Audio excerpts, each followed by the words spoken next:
ఎందుకయ్యా ఎవరి నియామకం వాళ్ళ ఇంటికి పంపిస్తే సరిపోద్ది కదా, ఇంతమందిని ఇక్కడికి ఎందుకు పిలవాలని నేను అడుగుతున్నా. అయ్యా నీ కడుపు నొప్పి ఏందని నేను అడుగుతున్నా. వీళ్ళందరూ మా తమ్ముళ్ళు మా చెల్లెళ్ళు వాళ్ళందరితో ప్రత్యక్షంగా కలిసి వాళ్ళ ఆనందంలో భాగస్వామ్యం తీసుకుంటే ఇంటికి వెళ్ళిన తర్వాత నాకు కంటి నిండా నిద్ర పడుతుంది, బుక్కెడు బువ్వ వంట పడుతుంది.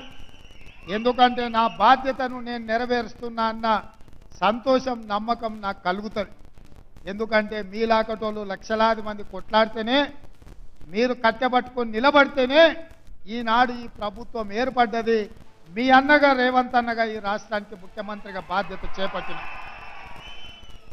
అందుకే ఈరోజు ప్రతి సంతోషకరమైన సందర్భంలో మిమ్మల్ని కలుసుకోవాలని, మీరు చెప్పేది వినాలని, మీ సంతోషంలో భాగస్వామ్యం తీసుకోవాలన్న ఆలోచనతోటే ఈ కార్యక్రమాలకు ఎల్బీ స్టేడియం వేదికగా ఈరోజు ఏర్పాటు చేసినాం.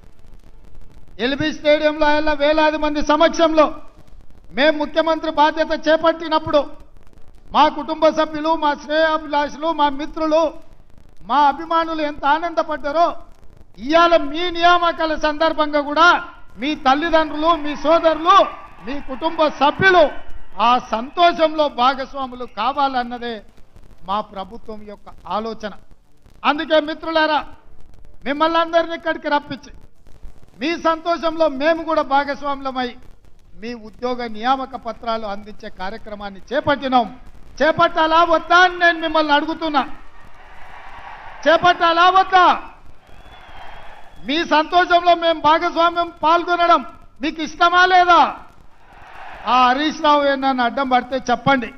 మా అన్న దగ్గరికి పోయినాం, మా అన్నను కలిసినాం, మా అన్న మాకు అండగా నిలబడ్డాడని ఆయనకు చెప్పండి.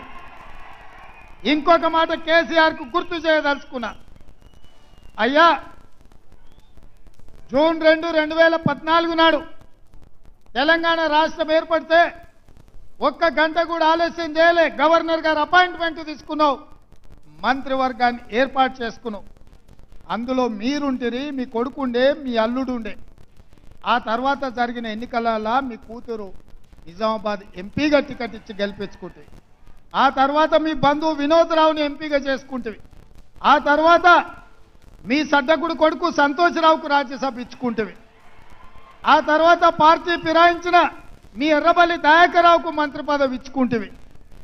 అదే 2019 ఎన్నికల్లో వినోద్ రావు గారిని, కల్వకుంట్ల కవిత గారిని ఓడిస్తే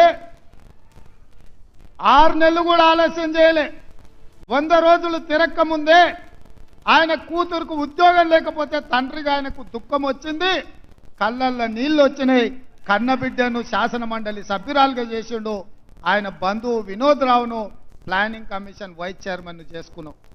నేను అడుగుతున్నా మాజీ ముఖ్యమంత్రి చంద్రశేఖరరావు గారిని, నీ కుటుంబ సభ్యులకు, నీ బంధువులకు ఉద్యోగం లేకపోతే 100 రోజులు కూడా నువ్వు ఆగలేదే, నీ కుటుంబ సభ్యులకు ఉద్యోగాలు ఇచ్చుకున్నావు కదా. ఈ పిల్లలు ఏం పాపం చేసిండ్రు?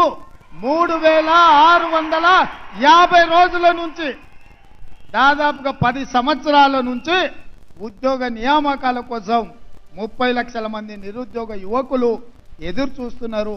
కళ్ళు కాయలు కాసేలాగా ఈరోజు నిరీక్షిస్తున్నారు. ఎప్పుడైనా పిల్లల ఉద్యోగాల గురించి ఆలోచన చేసినవా? ఈరోజు మేము ఆ దిశగా ఆలోచన చేస్తుంటే మమ్మల్ని అభినందించకపోతే అభినందించకపోయినావు, మా కాళ్ళల్లో కట్టబెట్టే ప్రయత్నం ఎందుకు చేస్తున్నావు అని నేను అడుగుతున్నా. ఇప్పటికైనా మీకు అర్థం కాలేదా? మీ కుటుంబాన్ని తెలంగాణ సమాజం తిరస్కరించింది, బహిష్కరించింది అన్న సంగతి మీకు అర్థం కాలేదా? ఇవాళ నేను ఉద్యమకారుణ్ణి తెలంగాణ సాధించిన అంటున్నావు. అదే నిజమైతే